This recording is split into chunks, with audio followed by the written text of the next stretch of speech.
नमस्कार, बहुत-बहुत बिल्कुल। स्वागत है आप सभी का हमारे इस विशेष कार्यक्रम में। और जैसा कि आप जानते हैं, संगीत की बात होती है, सिनेमा की बात होती है, तो भारत की संस्कृति, भारत की परंपरा हमेशा से समृद्ध रही है और उसमें बहुत से पड़ाव रहे हैं, एक लंबी यात्रा है, जिसके विषय में लगातार बात होती रही है, होती रहनी चाहिए। लेकिन आज का दिन हमारे लिए इसलिए खास हो जाता है कि आज हम इस कार्यक्रम के माध्यम से याद करेंगे। भारत में जब रत्नों की बात होती है तो एक नाम बहुत ही इज्जत और एहतराम के साथ लिया जाता है, वो है पद्म भूषण उस्ताद आमिर खान साहब का। हिंदुस्तानी शास्त्रीय गायक, इंदौर घराने के, जिनके विषय में हम सब जानते भी हैं और जिनको सुनकर हमने संगीत को और ज्यादा करीब से महसूस किया। दोस्तों, आपको बताना चाहेंगे ये कि 13 फरवरी की तारीख जब उनकी बरसी होती है और इनको खिराज अकीदत, उनको श्रद्धांजलि स्वरूप ये कार्यक्रम हम लेकर आए हैं। और मेरा सौभाग्य कि आज इस कार्यक्रम में मेरे साथ बहुत से विद्वान लोग, बहुत से दिग्गज लोग जुड़ रहे हैं। मैं सबका स्वागत करूंगी। सबसे पहले हमारे साथ विदुषी कंकना बैनर्जी जी हैं, जो स्वयं उनकी शिष्या रही हैं।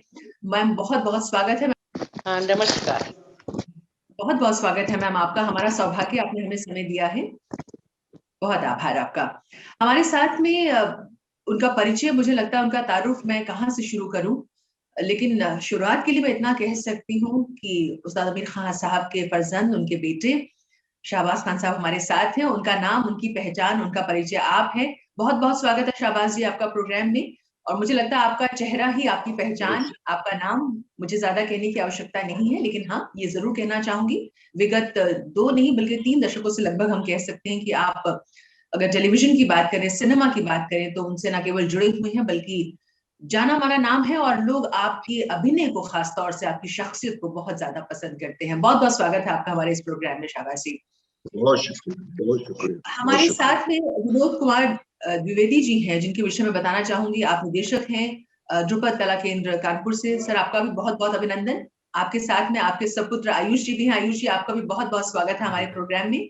और आज गायकी की बात हो रही है, इंदौर घराने की बात तो होगी, लेकिन ध्रुपद गायकी की जब हम बात करेंगे तो मैं निश्चित रूप से आपसे भी निवेदन करूंगी कि आज के इस कार्यक्रम, इस मंच पे अगर आप भी अपने कुछ गायकी की दृष्टि से कुछ प्रस्तुति यहाँ पर देंगे तो हम आपके बहुत आभारी रहेंगे। बहुत बहुत स्वागत। मैं डॉक्टर नीता माथुर जी का हार्दिक अभिनंदन करती हूँ। आप एसोसिएट प्रोफेसर हैं स्वामी विवेकानंद कॉलेज, दिल्ली यूनिवर्सिटी में। मैम, आपका भी हार्दिक अभिनंदन है आज के इस कार्यक्रम में। और संगीत से आपका गहरा नाता रहा है। आपने कृष्णा बृष्टि से संगीत सीखा है और ये सिलसिला निरंतर चल रहा है। आकाशवाणी से आप एक ग्रेड आर्टिस्ट हैं। मेरा सौभाग्य है आज के इस कार्यक्रम के लिए आपने भी समय निकाला। आपका हार्दिक अभिनंदन मैम।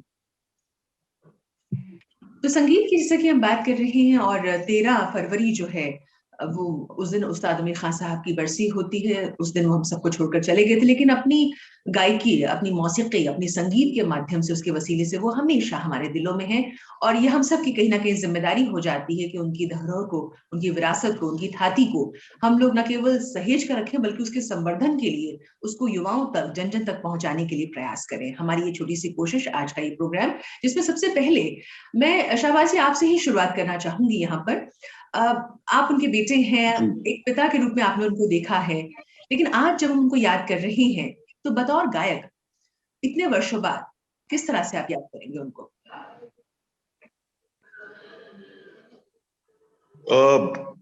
सबसे पहली बात तो ये कि मैं उस वक्त बहुत छोटा था जब बाबा का इंतकाल हुआ। 7 साल का था जब बाबा चले गए। उस वक्त मुझे समझ नहीं थी कि गायकी क्या होती है और गाना क्या है और शास्त्रीय संगीत क्या है हमारा, इसका मुझे एहसास भी नहीं था।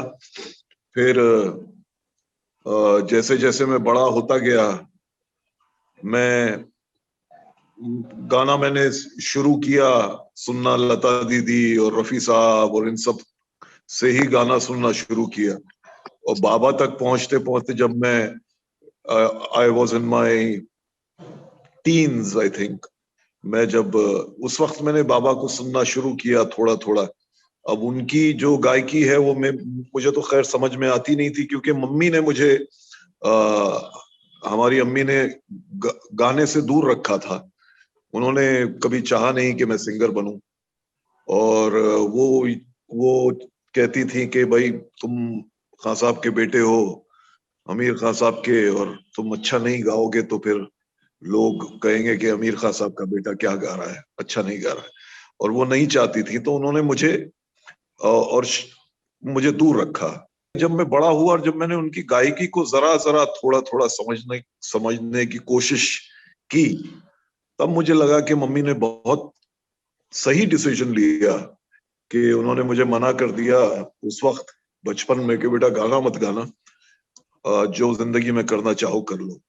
जो मैं क्या उनका बात। गाना सुनता था तो मुझे एक सुकून सा महसूस होता था, एक अजीब सी कैफियत हो जाती थी, एक सूफियाना किस्म का एक मतलब कहते हैं ना, वो एक सूफियाना बिल्कुल। कशिश थी उनकी आवाज में। और हालांकि उनकी गायकी में समझता नहीं था, उनकी ताने हैरान कर देती थी, और उनकी आवाज और उनकी गायकी में जो सुकून मुझे मिलता था, और तो वो चीज मुझे सबसे पहले अट्रैक्ट की। और मैंने ही देखा कि बहुत सारे बड़े बड़े गायक हैं, मैं नाम नहीं लेना चाहूंगा, मतलब किसका नाम लूं किसका ना लूं, इतने बड़े बड़े कलाकार हमारे यहाँ भारतवर्ष में हुए हैं, लेकिन मैंने देखा कि ये एक ऐसे कलाकार हैं जो अपने आप के लिए गा रहे हैं। उनकी आंखें बंद होती थी और वो किसी और ही दुनिया में चले जाते थे। बिल्कुल और सही फिर बात। जब मैं फिर और सुनने वालों को भी किसी दुनिया में ले जाते थे, और मैं जानने की कोशिश करता था कि बाबा क्या थे। तो मैंने ये कैफियत देखी तपस्या जी के लोग, उनके चाहने वाले जिन्होंने उनका सिर्फ गाना सुना है और जो उनसे मतलब क्लोज ना भी हो, वो मेरा हाथ पकड़ के रोने लगते थे। तो मुझे एक अजीब सा मतलब सरप्राइज होता था कि लोग क्यों रो रहे हैं, और फिर मैं वही चीज उनके गाने में तलाश करता था। तो मुझे कुछ कुछ नजर आया कि उनके गाने में वो कैफियत थी कि वो एक इमोशनल बॉन्डिंग हो जाती थी। दो चीजें होती है, एक होता है एंटरटेनमेंट और एक होती है एक इमोशनल बॉन्डिंग। जैसे लता जी के साथ हमारी इमोशनल बॉन्डिंग थी। हम उनके गाने को कभी गायकी की तरह हमने नहीं सुना, हमने ऐसे सुना कि ये गाना जो है ये हमारी आत्मा को शांति दे रहा है। तो बाबा बाबा का गाना मुझे लगता है कि it was for the soul. बाबा कहते भी थे कि गाना वही जो रूह सुने और रूह सुना है। जी, बहुत खूब शाबाश जी। मतलब आप चूंकि बीइंग अ सन, एक जो अलग तरह का कनेक्ट होता है, और फिर उनको एक गायक के तौर पे दुनिया की नजरों से देखना, महसूस करना, ये बहुत अलग तरह का अनुभव होता है। कंगना बनर्जी जी, आप उनकी गंडाबंद शिष्या रही हैं, आपके घर उनका आना जाना था, और आपने उनसे संगीत सीखा है, और उनकी परंपरा को आज भी आप आगे लेकर चल रही हैं। भारत में नहीं, आप विदेशों में इतना, हमने देखा कोविड के दौरान भी आप बाहर गई, वहां भी आपके शिष्य हैं, आप सिखाती हैं, अपनी प्रस्तुतियां देती हैं। आपसे हम समझना चाहेंगे कि आप बतौर शिष्या और बतौर गायिका उस्ताद अमीर खान साहब को किस तरह से याद करती हैं? मेरे जो मामा जी थे और मामी पूर्वी मुखर्जी, वो भी अच्छा गायिका थी कलकत्ता में। मेरा जन्म कलकत्ता में है, और मेरे पिताजी खान साहब के दोस्त थे। वो मामा जी जो थे Pradyumna Mukherjee, All India Radio के स्टेशन डायरेक्टर थे। तो खान साहब से उन्होंने ही सीखा। फिर एक दिन मुझे बोला मेरी मम्मी से, जी बिटिया कैसा गा रही है, उसको लेके आओ।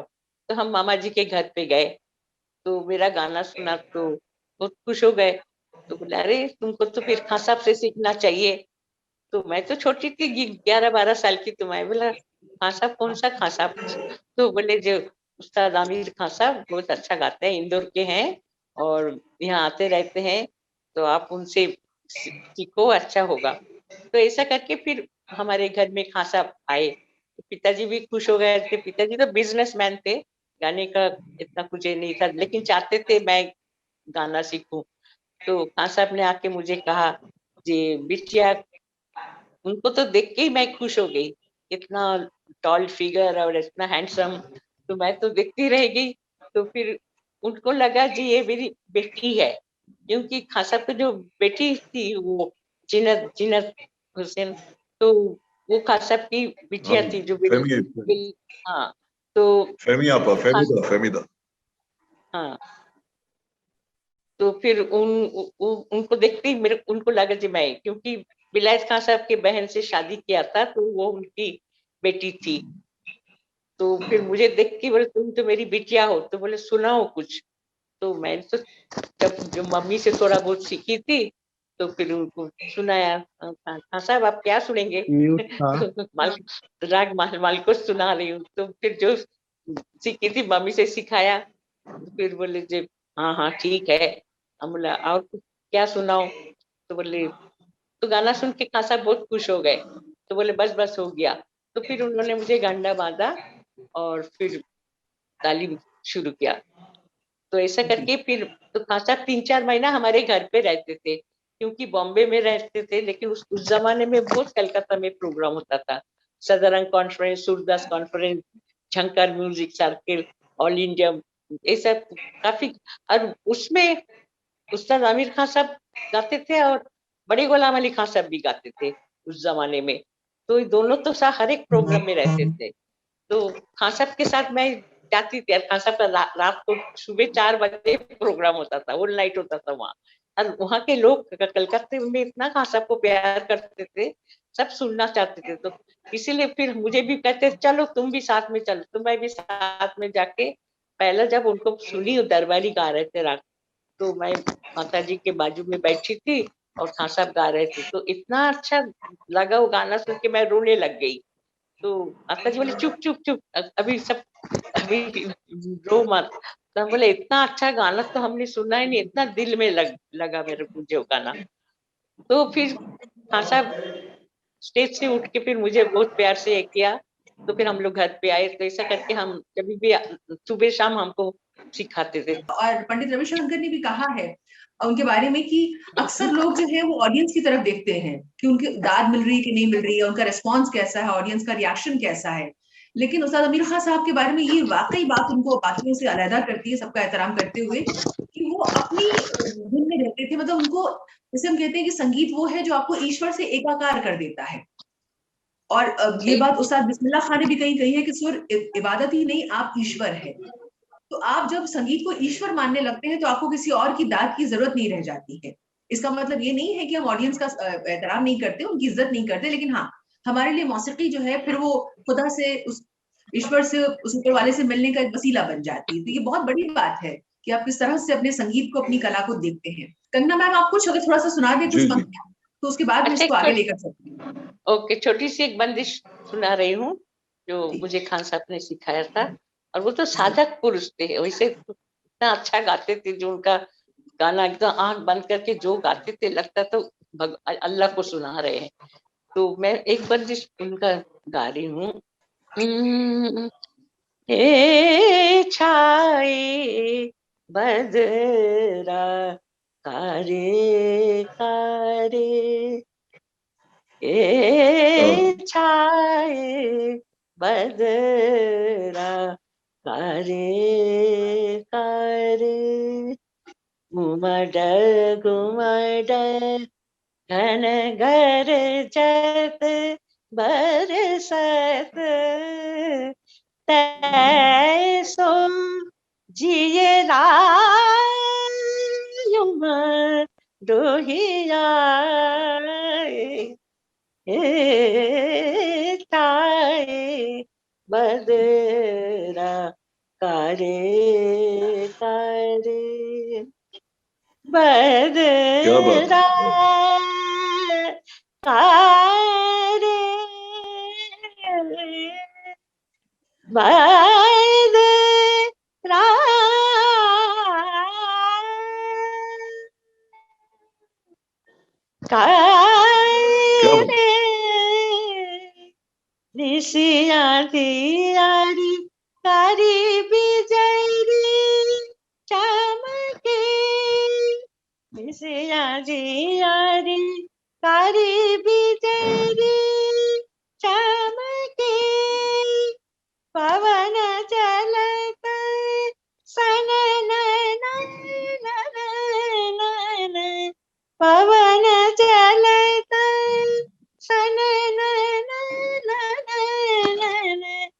पिया बिन जिए रानिक सुही जाए,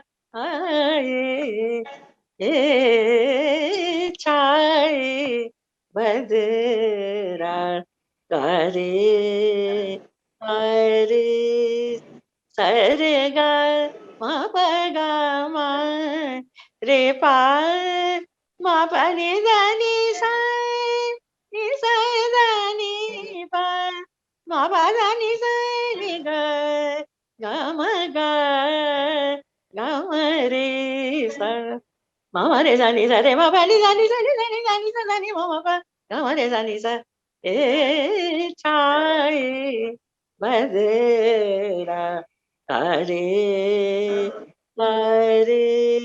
आज के जब हम युवाओं की बात करते हैं, बच्चों की बात करते हैं जो संगीत के क्षेत्र में आ रहे हैं, और जिस तरह का आजकल का सिनेरियो है, जब हम इस तरह के प्रोग्राम्स टीवी चैनल्स पे देख रहे हैं, कॉम्पिटिशन्स और कॉन्टेस्ट हो रहे हैं, और गायकी को एक अलग ही तरह से आजकल देखा जा रहा है, जो माइलेज की बात हो रही है, और उसके बिल्कुल उलट हम देखते हैं कि उस्ताद अमीर खान साहब, इंदौर घराने की उनकी गायकी और हिंदुस्तानी शास्त्रीय गायकी में जिस तरह का उनका मकाम रहा है, तो आप किस तरह से देखते हैं कि आजकल के युवाओं में किस तरह की ललक है, या कुछ बदलाव आपको महसूस होता है? किस तरह से आप कहेंगे उनकी लेगेसी को किस तरह आगे लेकर चल रहे हैं हम लोग?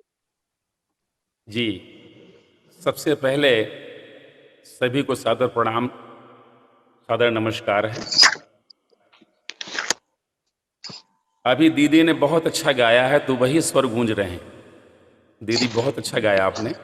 मैं खान साहब से शुरू से बहुत प्रभावित हूँ, और मैंने उनसे बहुत कुछ सीखा। सामने नहीं सीखा, लेकिन जो उनकी आलापचारी है उसको मैंने ध्रुपद में लेने की कोशिश की, तपस्या की, और वो बहुत ही मुखरित हो रही है, और आज उसको पूरा देश भी स्वीकार कर रहा है। तो अभी आपने जो कहा युवाओं को, तो मेरे हिसाब से आपके प्रश्न का उत्तर तो पहले ही मिल चुका है, और वो उत्तर दिया था दीदी ने कि मैंने जब अपने गुरुजी का गायन सुना राग दरबारी, तो मेरे नेत्रों में आंसू आ गए, विह्वल हो गई, और मैंने ये सोचा कि अरे क्या संगीत ऐसा भी होता है। तो सबसे बड़ी जिम्मेदारी होती है कि हम ख्याल सिखाएं, ध्रुपद सिखाएं, जो आपके सामने गुरु का स्वरूप आता है। जैसे हमारे खान साहब थे कि वो किसी को देखते नहीं थे। होता क्या है, व्यक्ति जब अंतर्मुखी हो जाता है तो वह स्वयं को देखता, और जब व्यक्ति स्वयं को देखने लगता है तो दुनिया उसको देखने लगती। तो जो आपका प्रश्न था, मेरे विचार से सबसे पहले ये जो शास्त्रों में भी कहा गया, निज को देख, लेकिन थोड़े से आकर्षण में हम जब भ्रमित हो जाते हैं तो फिर यह प्रश्न अनुत्तरित ही अपने आप में रह जाता है। तो कुछ मैंने उनके बारे में जो अल्प बुद्धि से सोच पाया हूं वो मैंने लिखा है, तो पहले उसको प्रस्तुत करूंगा। शिखर पुरुष संगीत जगत के, शिखर पुरुष संगीत जगत के अभिनंदन शत कोटि प्रणाम, भारत भूमि के गौरव उस्ताद अमीर खां जिनका नाम। और चूंकि राग मारवा बहुत गाते थे वो, और उनको सिद्ध था। हाँ, बिल्कुल सही अब ये कितना सही है, लेकिन मैंने लोगों को कहते हुए सुना है कि मारवा जैसा राग जो समाज में आया प्रचार प्रसार में, वो हमारे खान साहब की ही देन। तो मैंने कोशिश की है, एक बंदिश मैं अपने पुत्र के साथ ही गाऊंगा। तो मैंने कल्पना की है, साहब सुर के तुम ज्ञानी विज्ञानी। केवल ज्ञानी नहीं थे वो, विज्ञानी भी थे, संगीत के वैज्ञानिक थे। जो उन्होंने काम किया है एक वैज्ञानिक ही कर सकता है। साहब सुर के तुम ज्ञानी विज्ञानी, उस्ताद अमीर खां गुनजन सिरमौर। अंतरा है, तुम हो गंधर्व देवलोकवासी, साहब सुर के तुम, साहब सुर के तुम, साहब सुर के तुम साहब सुर के तुम, साहब सुर के तुम, ज्ञानी विज्ञानी, ज्ञानी विज्ञानी। उस्ताद अमीर खान, उस्ताद अमीर खान, गुनी जन सिर मोर, साहब सुर के तुम, साहब सुर के तुम, ज्ञानी विज्ञानी। उस्ताद अमीर खान, गुनी जन सिर मोर, गुनी जन सिर मोर, गुनी जन सिर मोर, साहब सुर के तुम,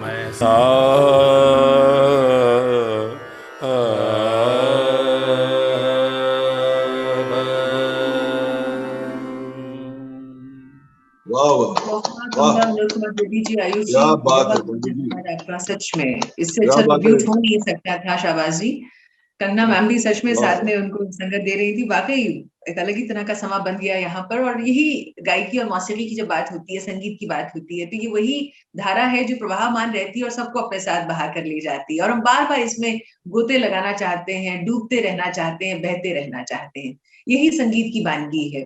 मैं डॉक्टर नीता माथुर जी आपकी तरफ आऊंगी अब, और मैं थोड़ा सा आपसे गुजारिश ये करूंगी, निवेदन आपसे ये करूंगी कि आप उनकी शख्सियत के बारे में हमारे जो देखने वाले हैं उनको बताएं। क्योंकि अगर उनके जन्म की मैं बात करूं तो उसी के बारे में भी कई बार ये बात आई कि 15 अगस्त 1912 को उनका जन्म हुआ। फिर कहीं सुनने में आया कि 15 अगस्त को नहीं, उनका जन्म 15 फरवरी को हुआ। हालांकि शाहबाज जी इसके बारे में ज्यादा बेहतर बता सकते हैं, लेकिन मैं एक शुरुआत अगर आप कर देंगी डॉक्टर नीता माथुर जी, तो शायद हमारे दर्शक जो हैं वो बेहतर जान पाए कि किस तरह की उनकी गायकी रही। मास्टर ऑफ तराना उनको हम कहते हैं, और बहुत सारी चीजें उनके बारे में जो शायद आप हमें बेहतर बता पाए। धन्यवाद बसीता जी। मैं तो खान साहब की शख्सियत के बारे में क्या कहूँ, वो तो जैसे एक सूरज को चिराग दिखाने वाली बात है। हम लोग तो उस दौर में हुए नहीं, उनको साक्षात देखा नहीं, पर उनकी गायकी के साथ और उनकी रिकॉर्डिंग्स को सुन सुनकर इतने अभिभूत हो जाते हैं, जब जब सुनते हैं इतने भाव विभोर हो जाते हैं। और ये जैसे कहा गया है, एक बहुत सुंदर शेर है कि हजारों साल नरगिस अपनी बेनूरी पे रोती है और बड़ी मुश्किल से होता है चमन में दीदा बर पैदा। तो वो तो एक युग प्रवर्तक गायक थे। उनके बारे में, उनकी जो इतनी महान विभूति थे संगीत की, एक मैं कहती हूँ pillar of Hindustani classical music, जिन्होंने क्लासिकल मौसीकी को एक ऐसी दिशा और एक ऐसा आयाम दिया जो मैं समझती हूँ, क्योंकि ज्यादातर क्या होता था हिंदुस्तानी शास्त्रीय संगीत में प्रायः लोग जोड़ नहीं पाते थे, जो एक जन साधारण है। पर खान साहब ने उस गायकी को, मेरुखंड की आप देखिए कितनी विकट गायकी, उसको भी इतना सरल और सहज ढंग से और इतने सुंदर तरीके से प्रस्तुत किया कि कहीं भी ऐसा नहीं लगता कि कहीं कोई जोड़ दिखाई दे रहा है। कंकना दीदी बैठी हुई हैं, मैं तो, उन्होंने तो साक्षात उनसे सीखा है, तो कहीं भी ऐसा नहीं लगता कि चतस्र जाति का अगर उन्होंने कोई टुकड़ा लिया है तो उसमें कहीं तिस्र जाति का घूम देते हुए और कभी मिश्र जाति का या संकीर्ण प्रयोग करते हुए, सरगमों को लेते हुए, कितनी ही क्लिष्ट गायकी थी, पर उसको इतना खूबसूरती से पेश किया कि वो जो एक इतना रिफाइंड म्यूजिक हो गया है। तो ये जो रिफाइनमेंट है हमारे संगीत में, ये उसको पता नहीं कहाँ से कहाँ पहुंचा देता है। और विनोद भाई भी बैठे हैं, तो हमारे गुरुजी भी यही बात कहते हैं कि उनकी खान साहब की गायकी में ध्रुपद का पूरा एक, जैसे कहते हैं, बेस था, तभी उनकी गायकी, तभी वो चमकती है। देखिए, जब तक ध्रुपद की उसमें, क्योंकि उसका जो फाउंडेशन था वो ध्रुपद था। और खान साहब बहुत उदार और सहृदय व्यक्ति थे। और चूंकि मैंने विदुषी कृष्णा बिष्ट जी से सीखा, और उनके पति प्रोफेसर रविंद्र बिष्ट जी वो खान साहब के ही शिष्य रहे, और वर्तमान में पिछले कुछ वर्षों से आचार्य गोकुलेश्वर जी महाराज जी मेरे गुरु हैं, धर्म गुरु हैं, और संगीत का भी मुझे कई बार मार्गदर्शन देते हैं, उनसे भी मैं मार्गदर्शन लेती रहती हूँ। तो महाराज जी ने भी कहा कि गुरु जी, ये खान साहब जो थे वो बहुत उदार और सहृदय व्यक्ति थे, एक ऐसे कलाकार थे कि जो उन्होंने एक तरफ तो रे जग बाबरे करम करे तो पे अल्लाह मारवा में गाई है, तो दूसरी तरफ उन्होंने हे गिरधर गोपाल भी गाया, और जिनके मन राम विराजे, है ना।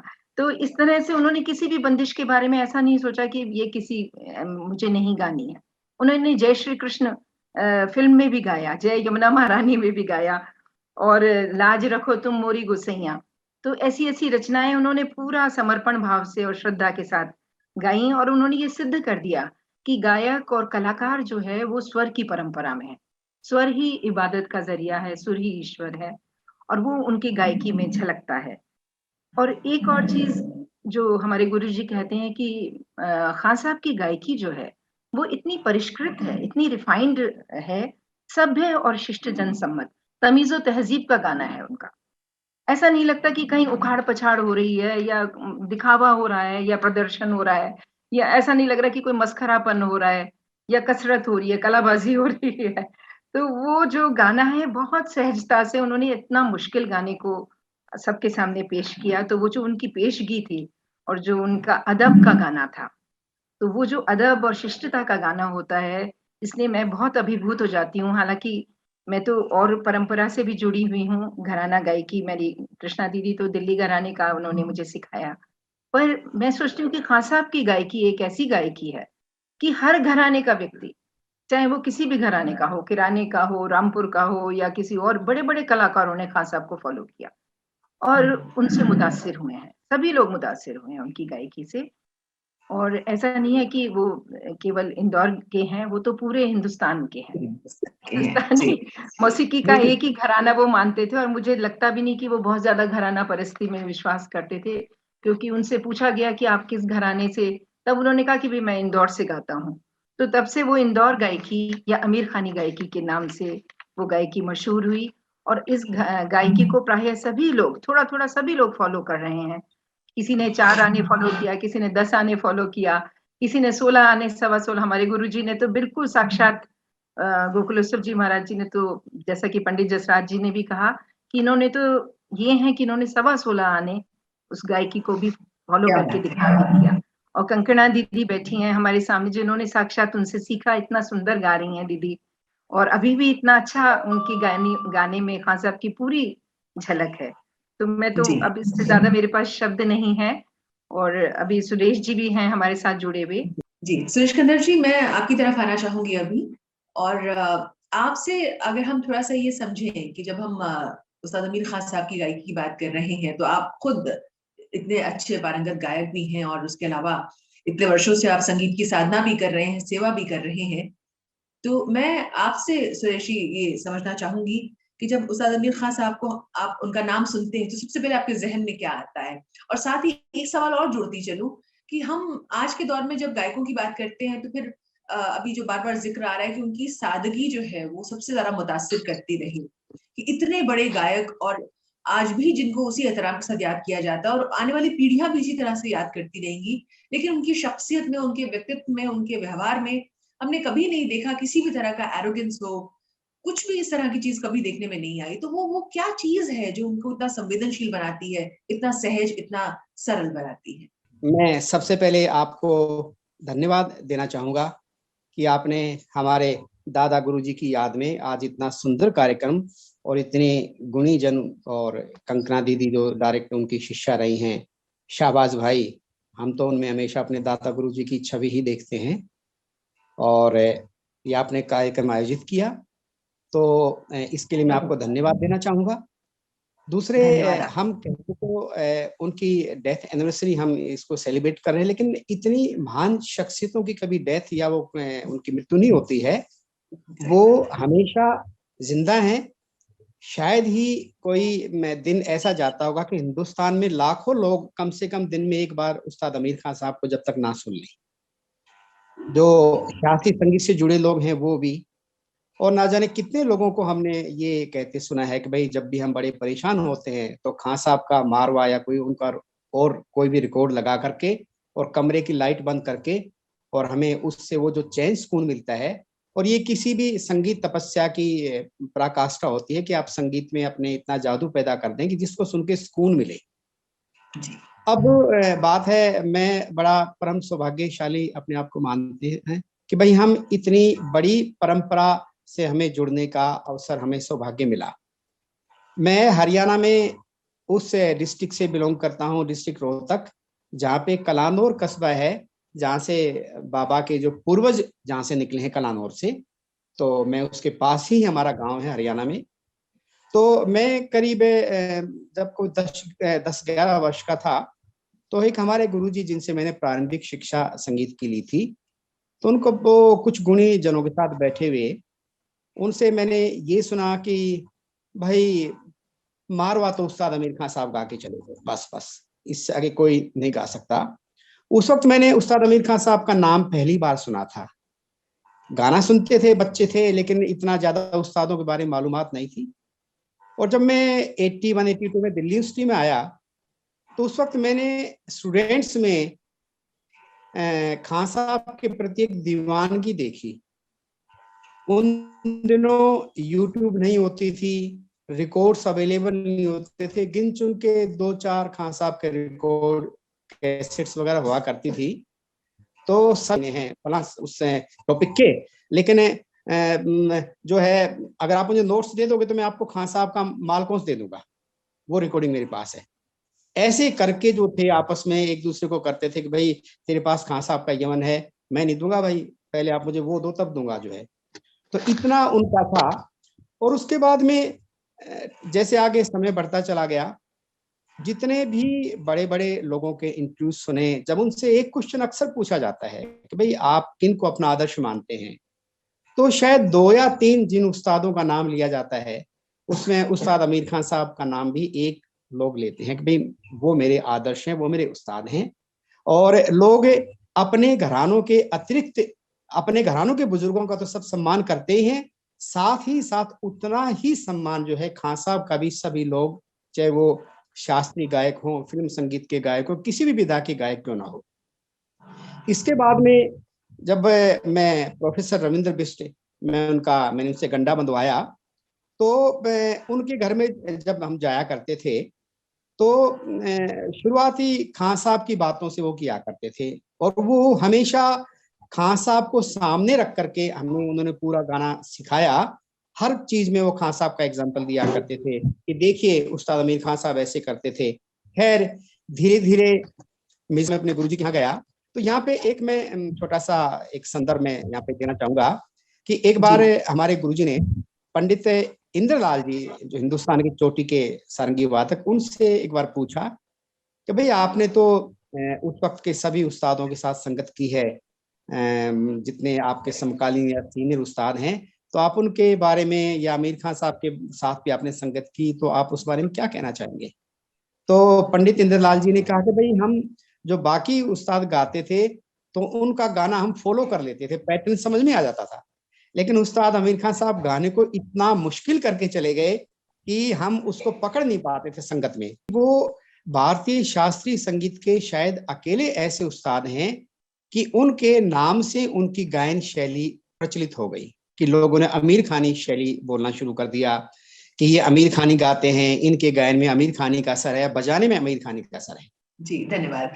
कंगना जी, आप अभी जैसे सुरेश जी कह रहे थे कि ये वाकई बहुत मुश्किल है, उस्ताद आमिर खान साहब की जो गायकी है उसको हर कोई ना तो सीख सकते हैं ना गा सकते हैं, और आगे बढ़ाने की तो बात ही क्या। लेकिन ये हमारा सौभाग्य है कि आप हमारे साथ हैं और उनकी गायकी को जितनी खूबसूरती से आप देश विदेश में लेकर सब तक पहुंचा रही हैं, तो कहीं भविष्य के लिए एक आस भी बंधती है। तो मैं यहाँ 2 बातें आपसे समझना चाहूंगी। पहले तो ये कि आप बतौर शिष्या हमें थोड़ा सा बताएं कि वो एक गुरु के नाते किस तरह से सिखाते थे, नाराज होते थे, गुस्सा होते थे, या उनको बहुत रहता था कि नहीं आप एकदम सही से सीखें। थोड़ा सा अपना अनुभव अगर आप शेयर करें पहले तो। मैं बहुत लकी हूँ, उनसे सीखी थी। तो पहले मुझे तो सरगम सिखाया, 6 महीने तक मैं खाली सरगम करती रही। मैं सोचा यही गाना होगा, जो सिखाते थे मैं सोचती थी यही होगा। और फिर आलाप में जब एक राग सुबह जैसा हमको शाम को इमन सिखाते थे और सुबह मुझे भैरव सिखाते थे, क्योंकि हमारे घर में ही रहते थे। तो सुबह उठाते थे, बिटिया उठो गाना गाओ, तो फिर हम उनके साथ गाते थे। तो जो वो गाते थे वही मैं सीखती थी, और आलाप घंटों करते थे, मैं भी वही करती रही उनके साथ। और जब तक मैं सही नहीं करूं तब तक हाँ सब बताते ही जाते थे, ऐसा करो, ठीक से करो, ठीक से करो। उनको इतना प्यार था और चाहते थे मैं अच्छा गाऊं, तो वैसा करके फिर मैं उनसे सीखी ऐसा। तो कंगना जी, आपकी उम्र क्या रही होगी उस समय जब आपने उनसे सीखना शुरू किया? 11-12 साल की थी, छोटी थी। जी तब से मैं 1960, 62, 73 तक सीखी उनसे। जी 13 साल सीखी।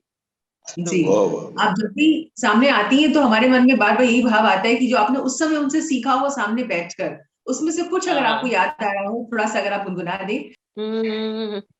दारिद्र दुख भंजन दारिद्र विद्या रसायन महाज्ञानी गुरु की सेवा तू करा रे तो ये बंदिश खां साहब हमको सुबह सिखाते थे, और शाम के क्या टाइम बात। तो ईमान सीखती थी, जैसा खां साहब गाते थे वही हमको सिखाते थे, कजरा कैसे डालूं ऐसा करके, तो वो ईमान के साथ में गाती थी, और घंटों आलाप करती थी उनके साथ ही, 1-2 घंटा हो जाता लेकिन पता ही नहीं चलता था जी क्या हो रहा। मुझे भी संगीत से बहुत प्यार था, तो मैं गाती थी, इसलिए खां साहब भी अच्छे से प्यार से सिखाते थे। तो ये बहुत हम खुश नसीब हूँ जो इतने बड़े उस्ताद हमको मिले थे, और बिटिया बिटिया करके बहुत प्यार करते थे जी।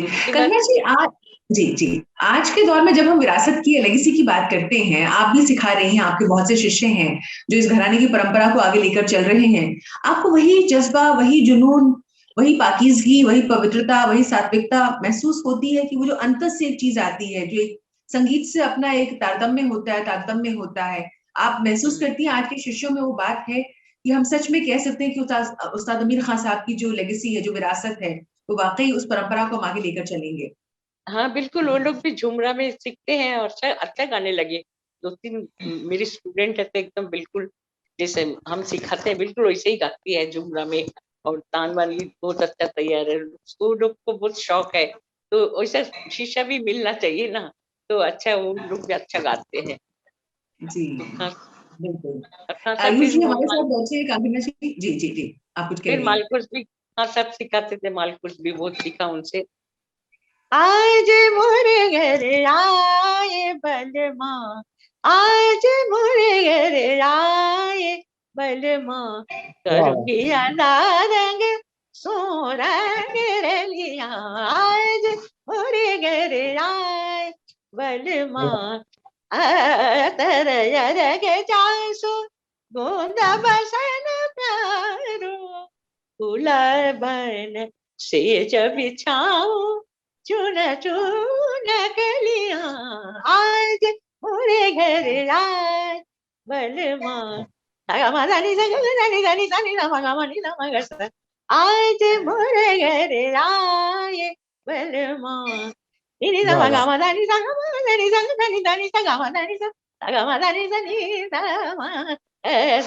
आज मोरे घर आए बलमा। और हमारे साथ आफा हुसैन खान साहब उस जमाने में उठते, रोज आते थे, बहुत अच्छा लगता था खान साहब के साथ। शाहबाज जी हमारे साथ फिर से जुड़ चुके हैं। शाहबाज जी, मैं बहुत देर से आपसे एक सवाल करना चाह रही थी। एक तो ये कि हमने अगर हमारी जानकारी के ताल्लुक से अगर बात की जाए तो मतलब उस्ताद अमीर खान साहब के जो वालिद थे, उस्ताद शामिर खान साहब, हमारी जानकारी के हिसाब से सबको जैसा कि मालूम ही होगा कि बीड़ा और सारंगी वादक के रूप में उन्होंने ख्याति पाई, प्रसिद्धि पाई। और फिर हम जब आपकी जो ताया जी कहें, अगर जो बशीर खान साहब हैं, वो भी ऑल इंडिया रेडियो में सारंगी वादक के रूप में उन्होंने बहुत शोहरत हासिल की। लेकिन उस्ताद अमीर खान साहब की जब हम बात करते हैं तो वो गायकी की तरफ आए, तो ये जो ट्रांजिशन था, ये जो, हालांकि ये सब चीजें साथ साथ चलती हैं, लेकिन फिर भी न केवल गायकी की तरफ आना, बल्कि उसमें वो मयार हासिल करना जो अपने आप में एक मानक बन जाए, आने वाली पीढ़ियों के लिए एक मिसाल, एक आदर्श के रूप में सामने आए, किस तरह से देखते हैं? एक्चुअली बाबा भी पहले उन्होंने शुरुआत जो है बचपन में वीणा से ही की थी, और वो कभी कभी गुनगुनाते थे, तो हमारे दादा जो थे शामिर खान साहब, उनको उनमें वो बहुत अच्छे टीचर थे जो हमारे दादा थे, और उन्होंने अपनी जिंदगी को डिवोट कर दिया। उन्होंने अपने बेटे में देखा कि क्योंकि हमारे वालिद बाबा ने भी अपनी मम्मी को बहुत जल्दी खो दिया था। वो 9 साल के थे जब उनकी मम्मी नहीं रही थी, हमारी दादी। तो उसके बाद हमारे दादा का और बाबा का इतना जबरदस्त बॉन्ड हो गया था, और वो बहुत अच्छे तरीके से उन्होंने बाबा को सिखाया, और उन्होंने पहले ही देख लिया था कि इनके अंदर ये जर्म है जिसमें वो गाना है। तो उनके घर में वहीद खां साहब से बड़ी दोस्ती थी उनकी, तो वहीद खां साहब उनके घर में अक्सर आते थे, गाने की महफिल होती थी। तो वहीद खां साहब को भी सुन सुन के बाबा ने उनको मतलब क्या कहते हैं, अपना फॉलो किया। वहीद खां साहब को सुना, फिर रजब अली खान साहब, रजब अली खां साहब भी आते थे कभी कभार। वो हमारे दादा जान से, उनकी हमारे दादा से दोस्ती थी। तो वो सब, ये सब आर्टिस्टों का जब उनका बाबा पर बड़ा इन्फ्लुएंस हुआ। और बाबा, मैं आपको ये बात शायद आप जानते ना हो जी, कि बाबा ही is a self taught musician. My god, उनके इन्फ्लुएंसेस रहे हैं, लेकिन उनका कोई गुरु नहीं रहा सिवाय उनके वालिद शामिर खां के, जो खुद सारंगी वादक थे। जी, तो he was almost a self-taught musician। और उन्होंने जो improvisations किए हैं, जो विस्तार का जो अंग है, जैसा मुझे लोगों ने बताया, जैसा मुझे बड़े बड़े आर्टिस्टों ने बताया कि विस्तार उससे पहले, बाबा से पहले विस्तार नहीं होता था इतना ज्यादा गाने में। गाना 5 से खत्म होके 10 पे, 5 से शुरू होके 10 पे खत्म होता था। बाबा ने 0 से गाना शुरू किया, और 0 से गाने को 10 के भी ऊपर, यानी बहुत 100 तक लेकर चले गए। तो उन्होंने जो विस्तार जो अंग है, जो आज म्यूजिशियंस, इंस्ट्रूमेंटलिस्ट भी फॉलो करते हैं। अगर आप देखें कि जो राग समझा जाता था कि भाई 15 या 20 मिनट में खत्म हो जाएगा, उसको 1-1, 1.5 घंटे तक गाना, आई थिंक ये किसी फकीर के ही बस की बात थी। जगजीत सिंह हमेशा जब मुझसे मुलाकात होती थी तो वो कहते थे कि आपके बाबा तो फकीर। क्या बात। तो उन्होंने, जैसा कि उन्होंने कहा अभी, इन्होंने द्विवेदी पंडित जी ने इतना अच्छा खूबसूरत उन्होंने सुनाया, और उन्होंने बीच में कहा कि ज्ञान और विज्ञान, तो ये सही है, बिल्कुल सही है कि उन्होंने गाने में जो इतना साइंटिफिक अप्रोच जिसको कहते हैं रागों में। शाबाश जी, मैं आपकी बात को थोड़ा सा आगे बढ़ाऊं। अगर जो आपने विज्ञान की बात की, ये मुझे भी स्ट्राइक हुआ उस समय जब विनोद द्विवेदी जी ने कहा। ये बहुत बड़ी बात है कि आज के दौर में खास तौर से इस बात को एलानिया तौर पे कहा जा सकता है ग्लोबली, कि म्यूजिक थेरेपी जब हम कहते हैं तो बड़ी से बड़ी बीमारी जो है उसको दूर करने में म्यूजिक किस तरह से हेल्प कर रहा है, जो मेडिसिन भी नहीं कर पा रहे हैं। So this is something very surprising and astonishing in itself, that today we can actually say music is helping out people to come from so much severe problems and diseases, even like cancer. तो ये बहुत बड़ी बात हुई। America में तो research भी हुआ था इस पे, और बाकायदा हमने देखा इस तरह के केसेस सामने आए थे, म्यूजिक से किस तरह से लोग जो है वो हीलिंग उनको हुआ और वो हेल्प हुआ। तो डेफिनेटली वो जो साइंस वाली बात हम कर रहे हैं वो एंगल उसमें आता है। लेकिन शाबाशी, मैं एक सवाल आपसे जरूर करना चाहूंगी। आप फिल्म फ्रेटर्निटी से जुड़े हुए हैं, इतने सालों से आप फिल्मों में एक्टिंग कर रहे हैं। दुख के साथ हमें कहना होगा अभी लता दी का निधन हो गया। हालांकि फिर वही बात कि कलाकार कभी इस दुनिया से जाते नहीं है, लेकिन शारीरिक दैहिक रूप से जब हम कहते हैं तो स्वीकारना पड़ता है बहुत सी चीजों को। तो हमने एक ट्रिब्यूट के लिए जो प्रोग्राम किया उसमें लता दी की बात चली, तो उन्होंने बाद के वर्षों के लिए कहा, भारत रत्न स्वर कोकिला लता मंगेशकर ये कहती हैं कि मुझे मन में ये मलाल है, ये अफसोस है कि मैं शास्त्रीय गायकी की तरफ नहीं आ पाई। तो किसी ने उनसे पूछा कि आपने फिल्मों में तो गीत गाए हैं ऐसे, उन्होंने बोला नहीं, शास्त्रीय गायक होना एक अलग ही लेवल की चीज होती है। मुझे इस बात का अफसोस है कि मैं चाहती हूँ कि मैं इस तरफ आऊं। ये बहुत बड़ी बात है। उन्होंने वाकई शास्त्रीय गायकों के लिए बहुत बड़ी बात कही। खुद लता दी अगर ये बात कहती है तो बहुत बड़ी बात। हृदयनाथ जी तो शागिर्द खैर थे ही बाबा के, और हम लोग पड़ोसी भी रहे। हम लोग बचपन में, मैं भी मतलब उनके जो हृदयनाथ के जो सुपुत्र हैं आदिनाथ, वो मेरे बचपन के दोस्त हैं, और हम लोगों का परिवार काफी एक दूसरे के पड़ोसी भी थे, दीदी जानती हैं। और हृदयनाथ जी बसंत का कुंज बहुत में रहते हैं आप लोग, बसंत कुंज में रहते थे और वो प्रभु कुंज में तो बिल्कुल बिल्कुल बिल्कुल। आना जाना तो था ही। जी हाँ जी हाँ जी हाँ, बिल्कुल। हम बार बार ये बात जी। महसूस कर रहे हैं, उनकी गायकी, उनकी शैली, उनका अंदाज, उनका व्यक्तित्व, उनकी शख्सियत, हर जगह रह रह के ये बात महसूस होती है कि वाकई वो फकीर थे, वो संत थे। और उन्होंने ये बात कह के नहीं बताई, करके दिखाई कि मौसीकी जो है वो आपको जब जी ऊपर वाले से जुड़ती है तो आपको इस दुनिया से दूर करती जाती है, आप खुद से जुड़ते जाते हैं, जी भीतर की यात्रा शुरू होती है और फिर आप उस ऊपर वाले से जुड़ते चले जाते हैं। प्रश्न मेरा आपसे बिल्कुल। ये है कि हमने बहुत से शास्त्रीय गायकों के बारे में ये सुना, मुगले आजम की बात हो और बहुत सारी और फिल्मों के ताल्लुक से, कि फिल्मों में आने को लेके एक टैबू जैसी एक अप्रोच रही कुछ लोगों की। लेकिन उस्ताद अमीर खान साहब की जब बात करते हैं तो इतने खूबसूरत गीत फिल्मों के माध्यम से भी उन्होंने हमें दिए हैं, जो गायकी उनकी उभर के जी आती है। आप शबाब की बात करें, आप गूंज उठी शहनाई की बात करें, आप बैजू बावरा की बात करें, झनक झनक पायल बाजे की बात हो, रागिनी की बात हो, आप बंध जाते हैं, आपकी सांसें थम जाती हैं। तो फिल्म संगीत को जो उनका कंट्रीब्यूशन है, उसको भी हमें पूरे एहतराम के साथ स्वीकारना होगा कि अलग ही मयार, एक बिल्कुल। अलग ही लेवल पे उसको वो लेकर गए हैं। तो being part ji of that fraternity कैसा महसूस करते हैं आप?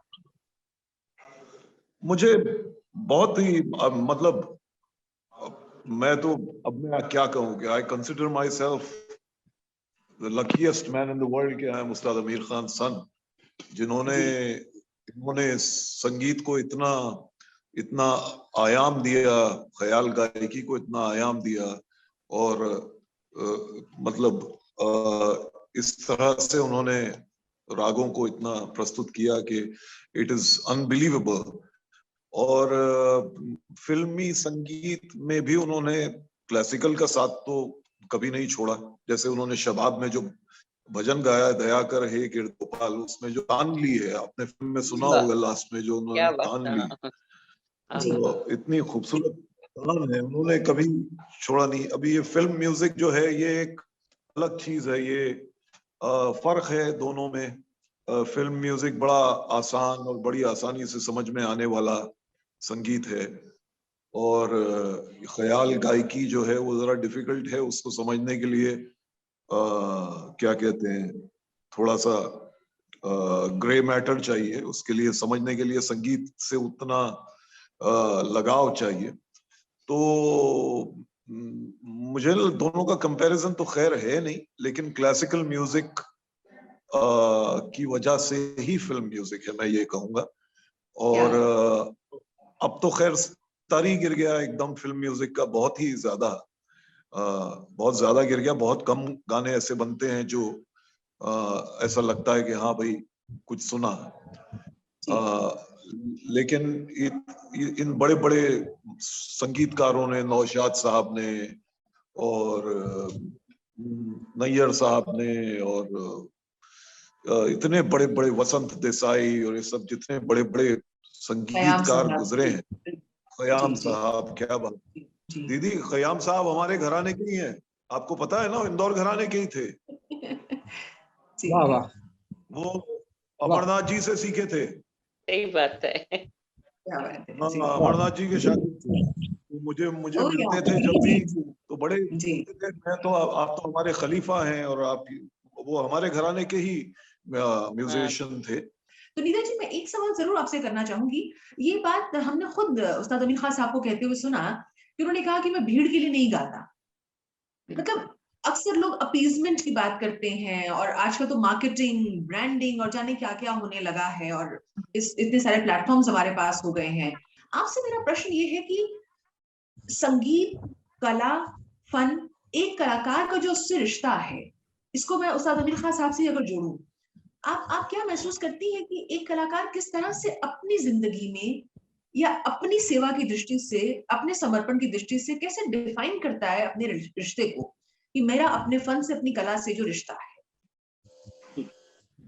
खान साहब के बारे में मैं ये भी कहना चाहूंगी, हमारे गुरुजी ने जैसा कि बताया कि जब तक सागर में नदियों का समाना ना आ जाए तब तक ये आमिर खान साहब की गायकी को समझना बहुत मुश्किल है ना? क्योंकि उनकी गायकी इतनी स्पॉन्टेनिटी उसमें थी, स्पॉन्टेनियस थी। और खान साहब का कुछ मैंने इंटरव्यू भी सुने रिकॉर्डेड, उसमें उन्होंने खुद कहा है कि हमारा मुकाबला इस समय फ़िल्म संगीत के साथ है। तो कहने का मतलब ये है कि क्योंकि उस समय की जो गायकी थी ना, बड़ी उखाड़-पछाड़ की उस्तादाना गायकी, बड़े-बड़े उस्ताद थे उस समय जो समय हिंदुस्तान में। तो खान साहब ने उस समय एक जनता की लोक रुचि को भी ध्यान में रखते हुए, उन्होंने उस इंटरव्यू में बोला भी है कि मैंने जो गमक की जो भयावहता है ना, जो बहुत ज़ोर-ज़ोर की गमक लेते थे, उसको थोड़ा हल्का किया है, कम किया है और उसको एस्थेटिकली ब्यूटीफुल किया उन्होंने। क्या देखिए, जब तक एस्थेटिक्स का प्रयोग नहीं करेंगे, गाना अगर वो बड़ा बेहुदा लगने लगता है। अगर हमने उसको इतना शोर करके और ऐसा लगे कि वो इसीलिए क्या होता है कि हमारा शास्त्रीय संगीत जो है, वो धीरे-धीरे लोगों का ध्यान उधर से हट जाता है। तो उसको लोकप्रिय भी बनाएँ, एस्थेटिकली भी सुंदर लगे और उसमें शास्त्र भी झलके। उन्होंने जो ज़रब ली, जहाँ की ज़रब लग रही है तो ऐसा नहीं लग रहा कि बहुत प्रयास करना पड़ रहा है। वो तोली नहीं जा सकती, वो अतुलित है। वो ऐसी चीज़ें उन्होंने गा गए हैं जो बड़े ही सहज ढंग से, जैसा कि मैंने कहा कि शास्त्र मुखरित हो गया है उनके गायन में। और एक क्या 2 बात चीज़ें है। उन्होंने जो कहीं खान साहब ने एक इंटरव्यू में बोला था कि उनसे पूछा गया कि भई खान साहब आप तिहाई वग़ैरह ज़्यादा नहीं लेते गाने में। कंकड़ा दीदी बैठी हैं, मैं आपके सामने बोल रही हूँ। तो खान साहब ने कहा कि तिहाइयाँ वैसे ये सब जो है ना नृत्य का काम है, नाच में मैं तिहाइयाँ ज़बरदस्ती नहीं लेता हूँ। अगर कोई आ ही गई बीच में तिहाई की जगह कोई बनी गई तो मैं तिहाई लेता हूँ। मैं ऐसे वरना मैं नहीं लेता हूँ। तो वो इतना हर चीज़ को सोचते थे, वो गाने के बारे में इतना चिंतन और मनन करते थे। आज क्या बात है कि हम लोगों को सबको छू जाता है उनका गाना। खान साहब की गायकी ऐसी है कि वो सीधे सोल को टच करती है। क्या तो बात जब तक कि ये गायकी नहीं बनेगी तब तक हम एक श्रोताओं के साथ जुड़ नहीं प सकते। उनका जो कनेक्ट बनता था, वो आज भी है और ये एक जनरेशन ही मैं समझती हूँ आगे आने वाली जो नस्लें हैं, वो हमेशा खान साहब की गायकी को याद करेंगी। आपके साथ हमने देखा ही हम कहते हैं कि उस्ताद अमीर खान साहब की अभी शुरू में बात भी आई कि उनकी पर्सनैलिटी ऐसी कि उनकी हाइट, उनका उनका डिमीनर, उनका स्टाइल, हर चीज़ जो था उसमें उन्होंने कभी दिखावे के लिए अंदाज से शॉल ले रहे हैं, कुछ अलग तरह से कुछ परिधान पहन रहे हैं, उनको कभी इन सब बाहर के आडंबरों की आवश्यकता थी ही नहीं। इसीलिए उनको बार-बार हम संत कह रहे हैं, फ़कीर कह रहे हैं, उनका एक अलग ही मयार और लेवल है ये कह रहे हैं। इसीलिए हमें दूसरे उस्ताद अमीर खान साहब ना मिले हैं, ना मिलेंगे। ये बात हम सब जानते हैं। ये चीज़ें उनको सबसे अलग करती हैं। सवाल मेरा आपसे ये है कि आपको जब हम देखते हैं, आप कभी इस बात को शो ऑफ नहीं करते कि आप उनके फर्जंद हैं, आप उनके बेटे हैं। ये मैं खुद इस बात को मैं स्वीकारूँगी आप लोगों के सामने कि वाक़ई मेरे लिए भी इन्फॉर्मेशन की बात थी जब मुझे मालूम हुआ कि आप उनके बेटे हैं, जबकि मैं टीपू सुल्तान के टाइम से आपको बहुत पसंद करती आई हूँ। So that you larger than life, that persona of yours, I still remember that in that Tipu Sultan. तो आई स्टिल रिमेंबर कि वो एक चीज़ आपकी एकदम वाह से वाह मतलब लोगों को बहुत अट्रैक्ट बढ़िया, करती है। बिल्कुल सही बात। जी, तो हम ऑल लोग आई एम भी ट्राइंग टू बचपन से से इज़ आपने उसके बाद में नेगेटिव शेड्स के रोल किए और विलेनियस रोल किए, but somehow when you are on the screen, that very presence of yours, come what may, character की बात अलग हो जाती है, लेकिन आप जो खुद हैं शाहबाज खान और उस्ताद अमीर खान साहब के जो बेटे हैं, उस ताल्लुक से अगर मैं कहूँ तो आपकी ज़बान की अगर मैं बात करूँ तो जो क्लैरिटी आपके पास है, आपका जो लफ्ज़ों का चयन है, आपकी जो आवाज़ पे पकड़ है और आपकी जो ओवरऑल पर्सनैलिटी है, एक्टिंग तो उसका एक फेसेट है ही। आप बड़ी खूबसूरती से उस लेगेसी को आगे लेकर चल रहे हैं, minus music. So was it an earnest effort that you have to work on yourself, that I'm son of Ustad Amir Khan Sahab, so I have to maintain myself like this, या अपने आप से होता चला गया? हाँ, तपस्या जी गाते बहुत अच्छा। To be honest, मैं आपको बताऊं तपस्या जी, this comes naturally to me because बाबा ने और हमारी वालदा ने, उनका भी जिक्र करूंगा मैं, उन्होंने जिस तरह की मेरी जबान पे, उन्होंने मेरी जबान सबसे ज्यादा असर मेरी माँ का है और उन्होंने जिस तरह से क्या कहते हैं आर्टिस्टिकली जुड़े रहने का जो एक जज्बा मेरे अंदर मेरी माँ ने क्रिएट किया, वो काफी और हद इनकी तक माँ बहुत बड़ी गायिका भी थी, बहुत क्या बड़ी है? गायिका थी जी, मुस्तरी बाई, जी जी जी। बहुत सुंदर हाँ, गाती थी। उनकी जो मम्मी थी, मम्मी की जो मम्मी थी वो भी बहुत अच्छा गाती थी। और मम्मी तो कोई गाती नहीं थी, लेकिन मम्मी ने मुझे काफी वो किया। और फिर बाबा, क्या होता है ना, जब आपके सामने कोई हो और आप किसी की तस्वीर अपनी आंखों में, अपने वालिद की तस्वीर मैंने अपनी आंखों में बनाई, और जिस तरह से मैंने उनकी फिल्म देखी या उनका गाना सुना, मैं उनको कोशिश करता हूं कि खैर मेरी क्या बिसात कि मैं उनके पैरों की धूल भी नहीं हूं, लेकिन कोशिश ये करता हूं कि अपनी पर्सनालिटी में कुछ अगर रत्ती भर भी अंश उनका मिल जाए तो मैं अपने आप को खुशनसीब मानूंगा। एक छोटी सी नज्म है जो नौशाद साहब ने उनके लिए लिखी थी, उनकी खिराज अकीदत पे, वो मैं आपको सुना देता हूँ। उन्होंने लिखा था कि संगीत के जहां में वो मीर कारवां थे, क्या बेमिसाल गायक अपने अमीर खां थे। वो बावकार लहजा ठहराओ गायकी का, सुर था गले में उनकी, घर था रागिनी का। वो गा के मस्त होना, वो मस्त हो के गाना, वो माल कौस उनका वो खुश रवि तराना। करते थे वो इबादत, गाते थे जब विलंबित, उनकी अलाप थी अल्लाह की थी कुदरत। कारी सा लहन उनका, आवाज में अज़ां थी, वल्लाह तान थी या दिलसोज की फुगा थी।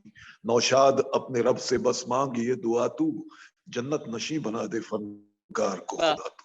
वाह वाह वाह वाह वाह वाह, क्या बात, बढ़िया, क्या बात, बहुत शुक्रिया। इससे अच्छी हमें लगता है कि आपकी तरफ से मैं और इससे ज्यादा उम्मीद नहीं कर पाऊंगी। सच में वाकई आपने इतनी खूबसूरती से बयां किया है नौशाद साहब के अल्फाज से।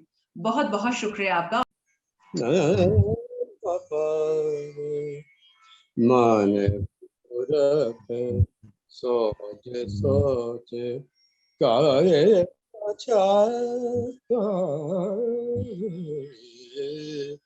गुरु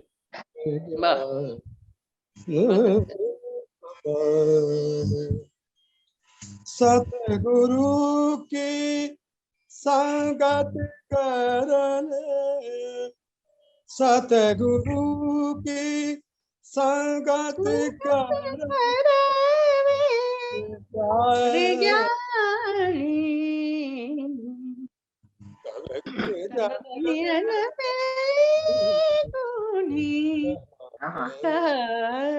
क्या बात, बहुत सुंदर, क्या बात है दीदी। गुरुवेद वाह, बहुत सुंदर, बहुत बढ़िया, क्या बात, बहुत सुंदर जी। कंगना जी, मैं आपसे अंत में कुछ सुनना चाहूंगी और उसी के साथ हम आज के कार्यक्रम को संपन्न करेंगे। लेकिन विनोद जी, उससे पहले एक प्रश्न बहुत देर से मेरे मन में था आपसे पूछने के लिए, थोड़ा समय का अभाव है तो संक्षेप में मैं आपसे जवाब चाहूंगी इसका। हम जो बार बार बात कर रहे हैं कि अब चिंता जो एक मन में जो सरोकार है वो ये है कि भारतीय संस्कृति की दृष्टि से इस धाती को, इस परंपरा को कौन आगे लेकर चलेगा, ये प्रश्न बार बार मन में आता है। सुखद पक्ष ये है कि बहुत से युवा जो है वो इस क्षेत्र में आगे आ रहे हैं। आप कितने संतुष्ट हैं, कितने मुतमईन हैं कि उस्ताद अमीर खान साहब की, इंदौर घराने की, तरानों की जब हम बात करते हैं, किसी भी ताल्लुक से इसको आप जोड़ें अगर, तो आपको लगता है कि आयुष तो खैर है ही, आप उनको सिखा रहे हैं बतौर पिता भी, गुरु भी, ये बहुत बड़ी बात है। तो आपको लगता है कि आने वाले समय में 10, 20, 30 वर्षों बाद जब हम इसी तरह से हम कोई बात कर रहे होंगे उस्ताद अमीर खान साहब के बारे में, तो इतने ही फख्र और गर्व से कह सकते हैं कि हाँ, आज भी वो परंपरा उसी तरह से कायम है। जी आपने बहुत अच्छी बात पूछी है। और पूर्व काल में एक मान्यता थी कि एक शिष्य को बहुत ही सौभाग्य से अच्छा गुरु मिलता है। आज मान्यता थोड़ी सी बदल दें यदि हम, कि एक गुरु को आज के समय में जब गुरु का सौभाग्य होता है तो उसको अच्छे शिष्य मिलते हैं। और मैं ये मैं कह सकता हूं कि मैं बहुत ही सौभाग्यशाली हूं। आयुष, आपको बहुत बहुत शुभकामनाएं भविष्य के लिए। आप इसी तरह से संगीत की सेवा करते रहें, आशीर्वाद देते रहिए आप। आज का युवा जो है शास्त्रीय संगीत को बहुत महत्व दे रहा है, और ये हमारे लिए बहुत शुभ है, ये हमारे लिए बहुत शुभ है। कंगना मैम, मैं अंत में आपसे निवेदन करूंगी कि आपकी गायकी के साथ, क्योंकि आप उनकी गंडावन शिष्या रही हैं, आपने उनसे सीखा है, आपके घर वो रहे इतने समय तक, और आप हमारे साथ हैं, ये हम सबका सौभाग्य है। मुझे सच में आप जब भी मेरे कार्यक्रम में होती है, मुझे अंदर से बहुत खुशी होती है। आप हमेशा मुझे समय देती हैं, मैं बहुत आभारी हूँ उसके लिए आपकी। लेकिन अंत में आज हम उस्ताद अमीर खान साहब को याद कर रहे हैं, ये कहना ही अपने आप में मुझे लगता है सम्यक या उचित नहीं है, क्योंकि कभी उनको हम भूले ही नहीं। लेकिन ये जरूर है कि दिन विशेष का अपना महत्व होता है। तो उनकी बरसी की जब बात हो तो उस दिन उनको हम खराज अकीदत, श्रद्धांजलि, ट्रिब्यूट जो है वो पेश कर रहे हैं। तो आप आज के दिन जब उनकी इतनी बात हमने की है, आपने हमें कुछ उनकी बंदिशें भी सुनाई, अंत में आप उनको कुछ अगर समर्पित करना चाहें तो। मैं खान साहब का एक ताराना सुना देती हूँ, जी, जो स्वागत। मेरा HMD का रिकॉर्ड भी हुआ था, वो दरबारी में है। वाह वाह। यारे मन बेया बेया, यारे मन बेया, तेरे ताना दे, ताना ना ताना दे, तुम ताना ना ना, यारे मन बेया बेया, यारे मन बेया, यारे मन बेया बेया, यारे मन बेया बेया, आ आ बे आ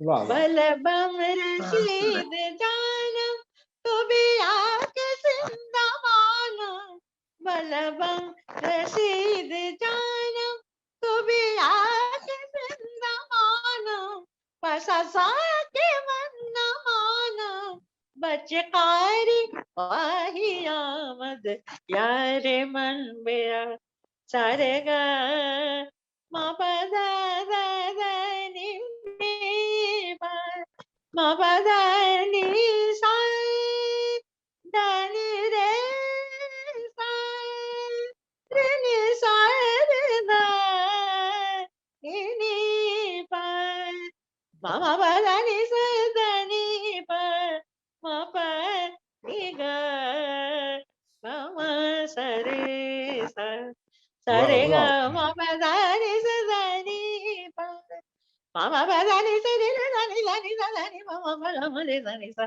मा मा रे दा नी सा नी नी पा गा मा मा मा रे दा नी सा रे रे दा नी दा नी सा दा नी पा मा पा गा मा रे दा नी सा। वाह वाह। क्या बात है, बहुत सुंदर दीदी, अति सुंदर। वाह वाह। यारे मन बेया बेया,